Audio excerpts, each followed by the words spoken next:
So if you heard about PRP, maybe you've heard that PRP is expensive, and the question is it worth the cost? My goal today is to talk to you about, yes, it is worth the cost. When you look at what PRP does, what we're trying to do to get you to heal by avoiding surgery, PRP is very effective, very valuable in its ability to do that. So we're going to break it down. We'll go down the surgical route first. And a lot of times, if you have not been through surgery, sometimes it can be a very daunting process. The day of surgery, you're often nervous, and rightfully so. You're hungry, you're thirsty because we're having you fast for a minimum of 6 hours, 6 to 8 hours before the surgical time is scheduled. First day of surgery, you feel pretty crummy afterwards. You have the risks of anesthesia, which are pretty low. Anesthesia is pretty safe, but you still have nausea, you have discomfort, you're gonna have pain.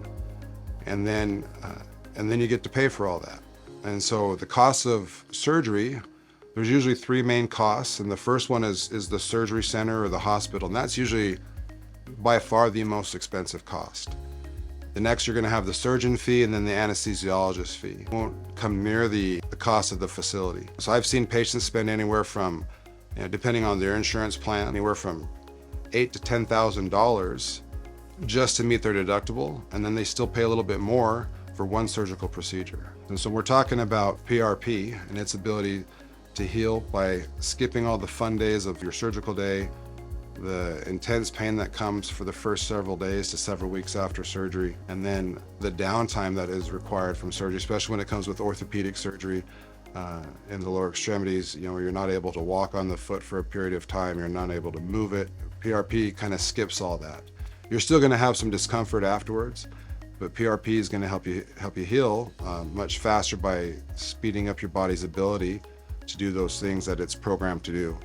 So PRP is not cheap, but when you look at the overall cost compared to surgery, what I've described above, not to count time off of work, whether you're taking sick time, vacation time, you're going on short-term disability, and you factor all these other costs in, PRP is actually significantly less expensive. And that's why a lot of people, when they look at those overall factors, that's why they're gonna choose PRP. They're able to get back on their feet for a much less expensive cost. So if you found this video valuable, hit like and subscribe and drop a comment below. And if you're in Arizona, I'd like to be your go-to resource for non-surgical options to get your pain better. I'm Dr. Keith Bangart at Restorative Edge Clinic.